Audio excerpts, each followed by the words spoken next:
শুভেচ্ছা প্রিয় দর্শক, শুভ দুপুর। আপনাদের সকলকে সাদর আমন্ত্রণ জানাচ্ছি ফ্রেশ প্রিমিয়ামটি তারকা কথনের আজকের আয়োজনে। আশা করছি আপনারা যে যেখানে আছেন নিরাপদে থাকার চেষ্টা করছেন। আপনাদের মঙ্গল কামনায় আজকের এই আয়োজন শুরু করব এবং আজকে আমার সঙ্গে যে তারা আড্ডা দেবেন সেই তারা আপনাদের সকলের পরিচিত। একটা দীর্ঘ সময় তিনি জলজল করছেন আমাদের এই বিনোদন জগতে, আমাদের চলচ্চিত্র, আমাদের নাটকের জগতে। রয়েছেন অভিনেত্রী, চিত্রনায়িকা সোহানা সাবা। শুভ দুপুর। শুভ দুপুর। কেমন আছেন? আমি অনেক ভালো আছি, শুকর আলহামদুলিল্লাহ। কেমন যাচ্ছে সব? খুব ভালো। ব্যস্ততা কি নিয়ে? ব্যস্ততা অভিনয় নিয়ে তো অবশ্যই। ওটা আসলে সবকিছু আমার জীবনে আমি আর কিছু শিখিনি যেটাকে বলা যায়, কিন্তু প্যারালালি আমি এখন যেটা আমার একটা যোগা স্কুল আছে, যোগিস, তো সেটাকে নিয়ে ভীষণভাবে ব্যস্ত। তার মানে নিজের তো রেগুলার যোগা করা হয়, এখন মানুষকেও ট্রেন আপ করা হয়। একদম সেটাই উদ্দেশ্য। সেটা তো তাহলে একটা মানে টিচারের ভূমিকাও বটে। কেমন লাগছে জার্নিটা? ভীষণ ভালো, কারণ আমার যে যোগা ক্লাসগুলো সেটাই 21 ঘন্টার বা 21 দিনের অথবা 3 দিনের 21 ঘন্টার একটা জার্নি।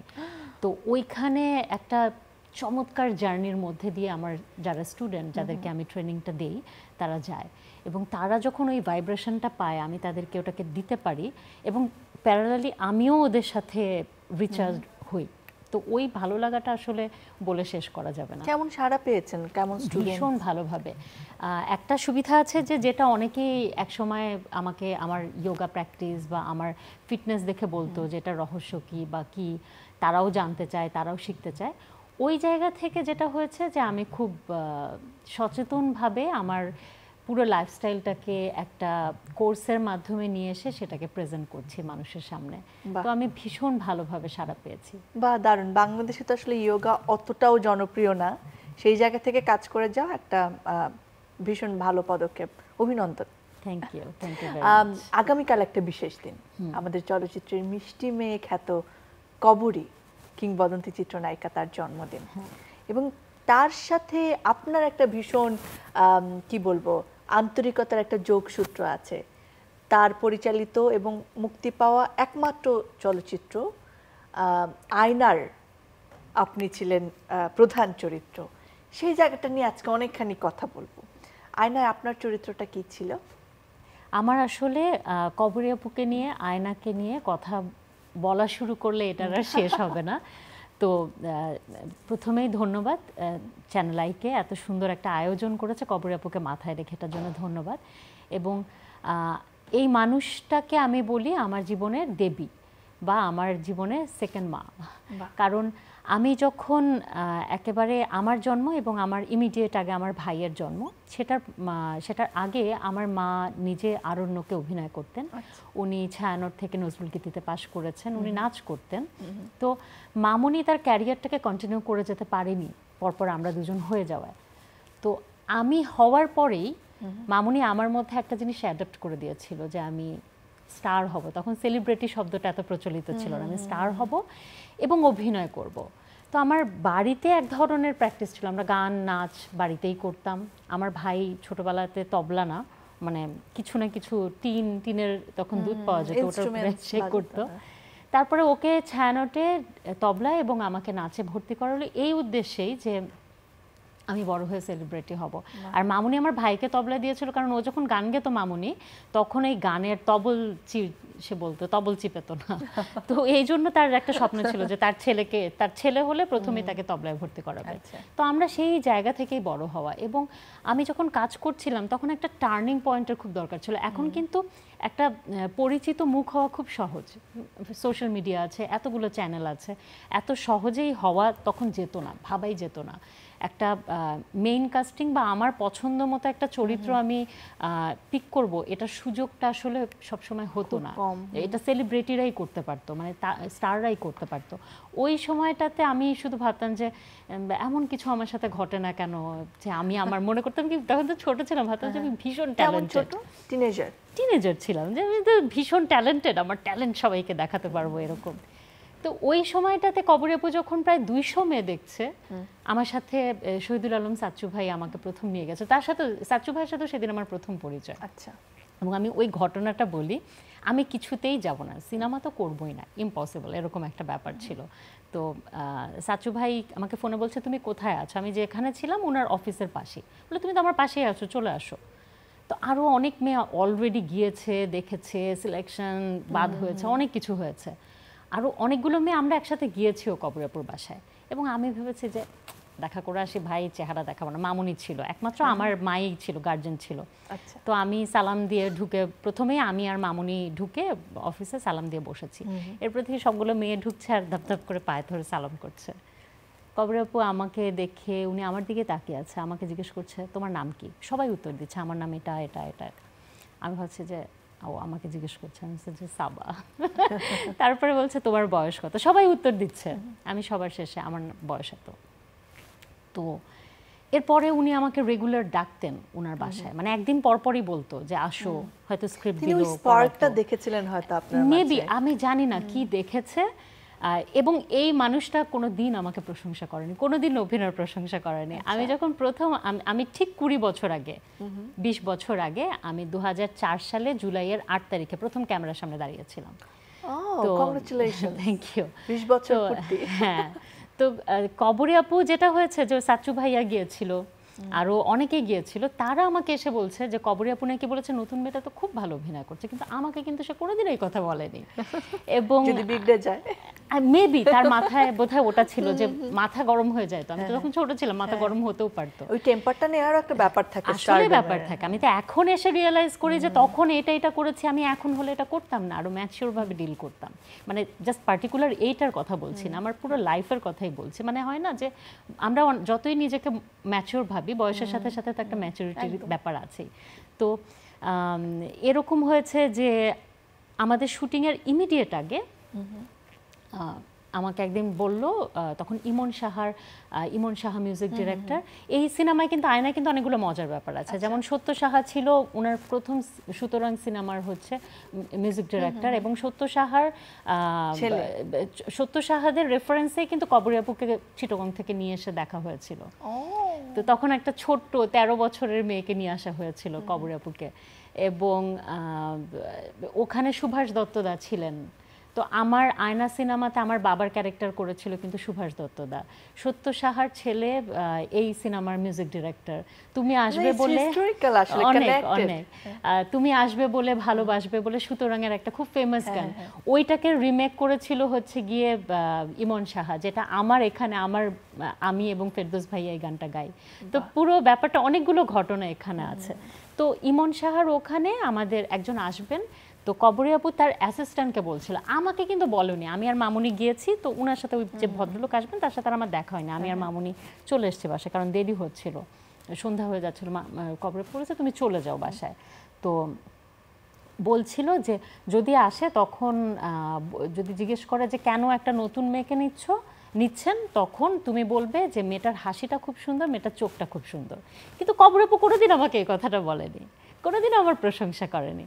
আমার আরেকটা ঘটনা বলি, আজ পর্যন্ত আমার কোনো কাজে পাপা যায়নি, আমার বাবা যাননি। তো আমরা ওই যে রেগুলার যেতাম, একদিন 2 দিন বাদে মামুনিকে ডাকতো। একদিন আমাকে কবরী আপু বললো, যেই মেয়েটাকে নিয়ে আমি কাজ করব, এত বড় ব্রেক দিচ্ছি, সেই মেয়েটার তো বাবাকে দেখা হলো না, তোমার বাবাকে পরের দিন নিয়ে আসবে। তো পাপাকে বলেছি, পাপা সেদিন ফ্রি থেকেছে, এবং পাপা বোধহয় 1 ঘন্টা ধরে শাওয়ার নিয়েছে, পারফিউমের গন্ধে পাপার আশেপাশে বসা যাচ্ছিল না, তাদের সময়কার হার্টথ্রব। হ্যাঁ একদম, মানে পুরো ঘটনাটা বলি। পাপা ওখানে যাওয়ার পরে আমার বাবা কিন্তু ভীষণ ভালো কথা বলতে পারে, মানে আমি দুইজনের দুটো ভালো কোয়ালিটি পেয়েছি আমার বাবা মার।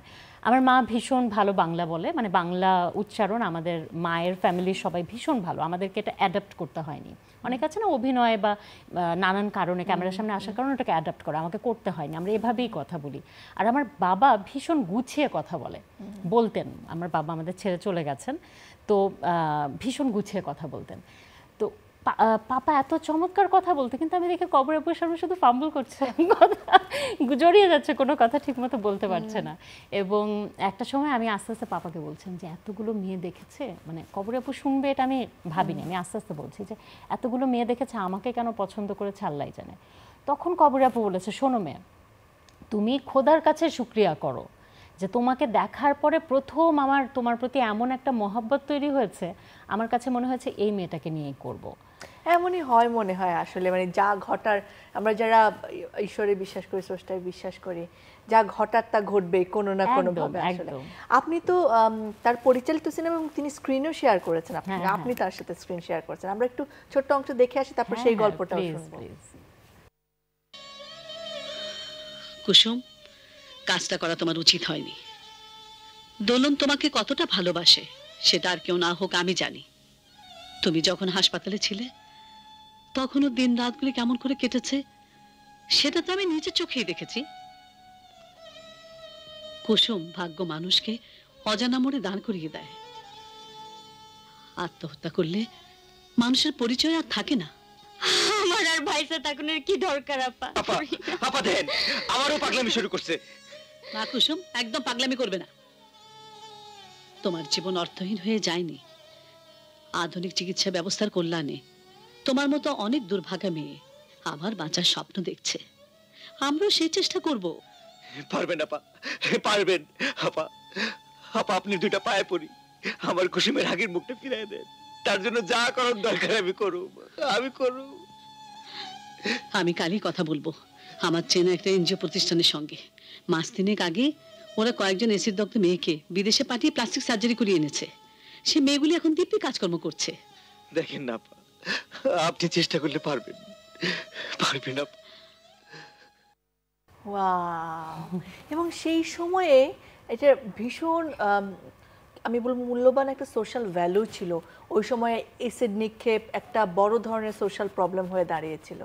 দারুণ। এবং কাস্টিং দেখে, আপনার অভিনয় দেখে বারবার মনে হচ্ছিল নিশ্চয়ই আপনিও নিজেকে ভাগ্যবান মনে করেন, এরকম মানুষদের সঙ্গে আপনার যাত্রাটা শুরু হয়েছে স্ক্রিন শেয়ারের মাধ্যমে, যারা আপনাকে ডাইরেকশন দিয়েছে। আমি যখন ইভেন ফেরদৌস ভাইয়ের সাথে কথা বলে মানে কাজ করেছি, তখন ফেরদৌস ভাইয়া মানে বিজিয়েস্ট পারসন ছিল। মানে একবার ইন্ডিয়ায় ও 3 বেলা 3টা সেটে কাজ করছে। তখন এফডিসিতে অনেক সিনেমা শুটিং হতো, মানে এক একদিন বোধহয় 20টার উপরে সিনেমা শুটিং হতো এবং প্রতি বছর 100টার উপরে সিনেমা রিলিজ হতো।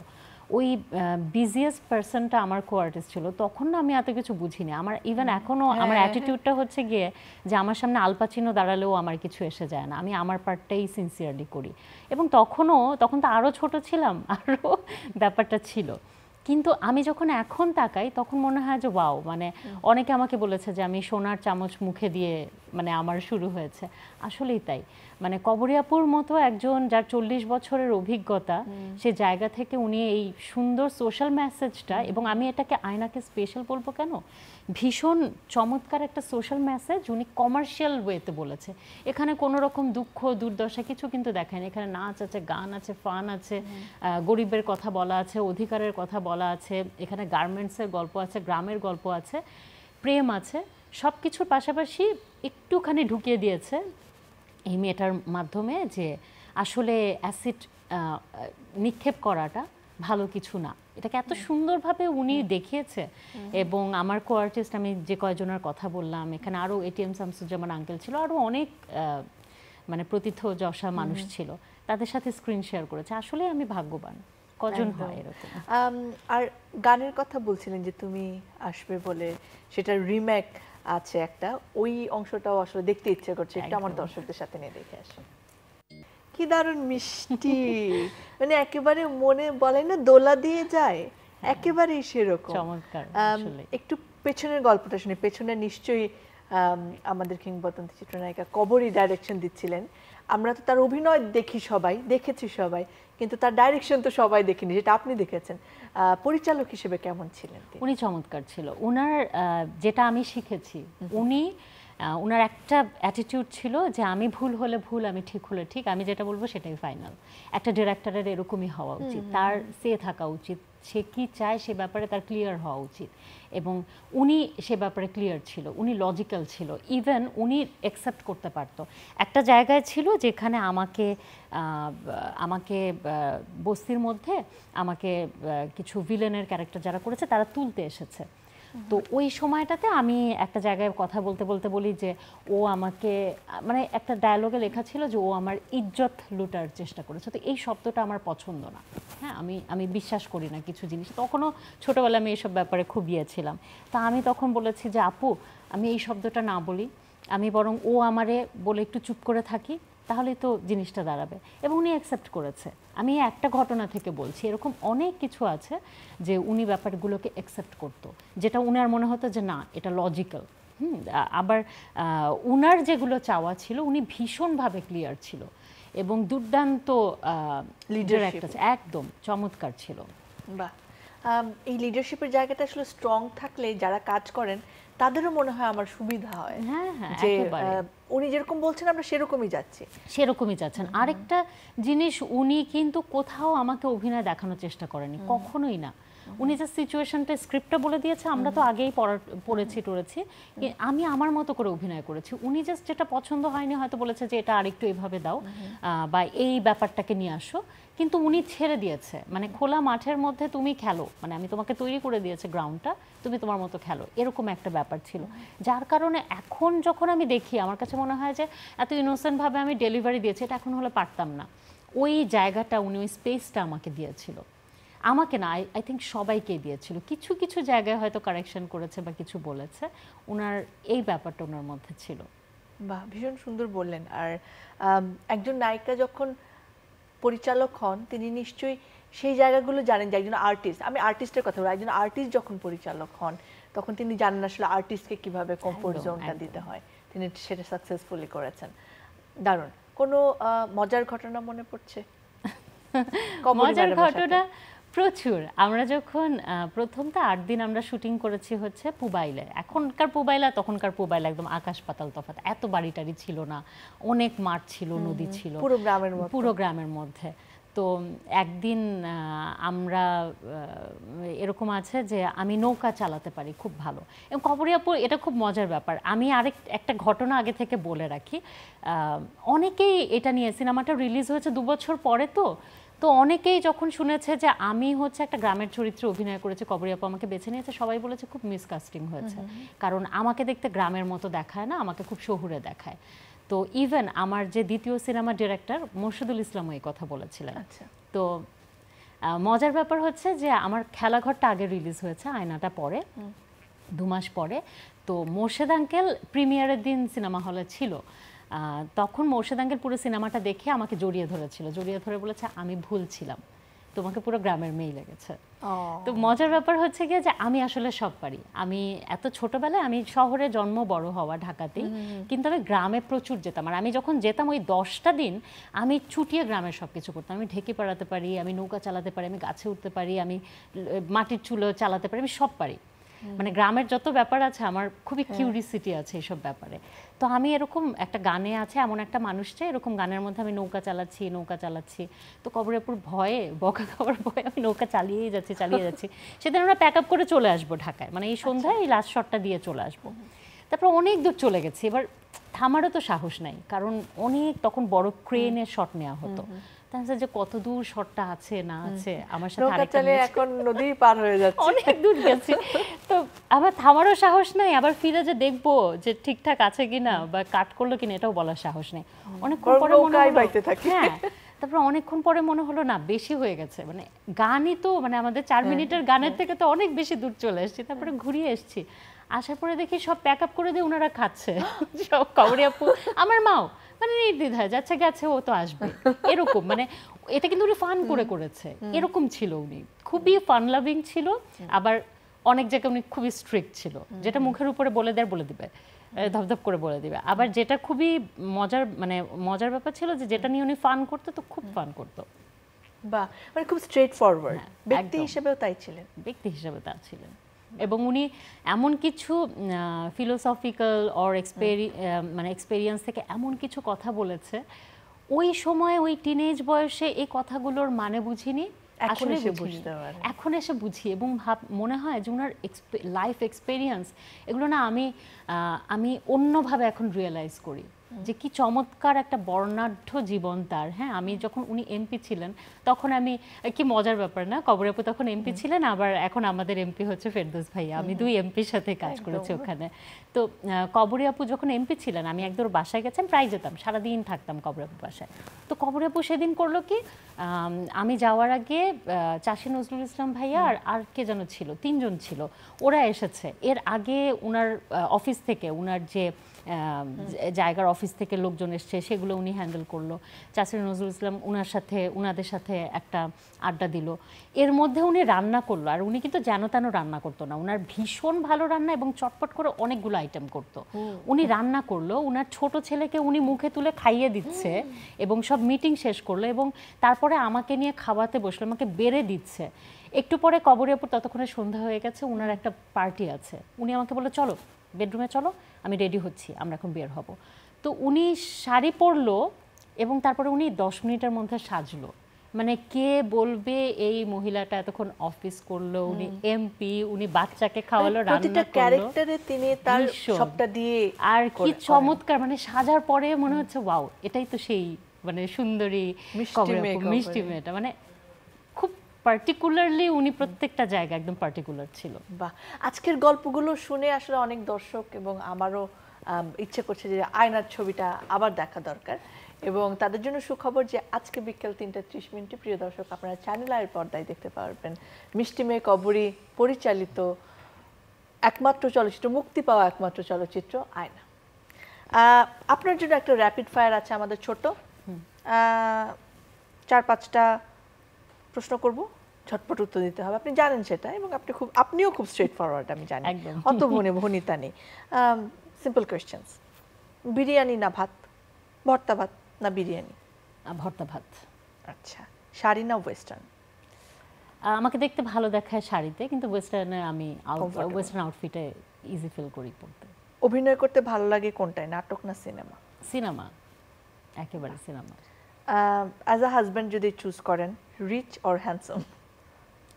বোথ অপশন নেই? না বোথ নাই, একটা। হ্যান্ডসাম তো একটা সময় থাকে না, রিচটা ইম্পর্টেন্ট। ওকে। কোন পরিচয়ে বেশি ভালো লাগে, নায়িকা নাকি অভিনেত্রী? অভিনেত্রী। কবরী পরিচালক হিসেবে বেশি ভালো নাকি অভিনেত্রী হিসেবে বেশি ভালো? অভিনেত্রী হিসেবে তো সবাই বলবে, আমি পরিচালক হিসেবেই বলি। বাহ, দারুণ, শেষ।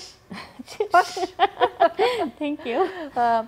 আর এবার সোহানা সাবাতে একটু ফিরে আসি, কি কাজের পরিকল্পনা, কি কাজ এখন হাতে আছে? দর্শক, আমি বেশ কয়েকটা সিনেমায় কাজ করছি, এখন তো আমাদের আরেকটা প্ল্যাটফর্ম হয়েছে ওয়েবে কাজ করার, তো ওয়েবের বেশ কয়েকটা প্রজেক্টে কাজ করছি। আমি খুবই ভাগ্যবান বলবো, আমার জীবনটা খুবই অদ্ভুত, মানে কারণ প্রচুর আর্টিস্ট, অ্যাক্টর, অ্যাক্ট্রেস যারা স্ট্যাবলিশ তাদের ক্যারিয়ারে, তাদের জীবনে অভিনয় শিল্পী হিসেবে, তার মধ্যে একজন আছে অরুণা বিশ্বাস, তার সিনেমায়, প্রথম সিনেমায় আমাকে নিয়েছেন অসম্ভবে। কবরী আপু তো আছেনই, তারপরে আফজাল হোসেন আছেন, তার প্রথম সিনেমায় কিন্তু আমি অভিনয় করেছি, উনারও আগামীকাল বার্থডে 19 জুলাই, এবং আফজাল ভাইয়ের প্রথম সিনেমায় আমি অভিনয় করেছি মানিকের লাল কাকটা, সেটা ইনশাল্লাহ এবছর রিলিজ হবে, এটার অপেক্ষায় আছি। আর আমার নিজের প্রোডাকশনগুলোর আমি সাজাচ্ছি, আমি নিজের লেখালেখিও করি, ডিরেকশনও দিই, এবং প্রোডাকশন আমি প্রডিউস করি, সেগুলো নিয়েও কাজ চলছে। আপনার প্রডিউসে কিছু কি আসলে মুক্তি পেয়েছে?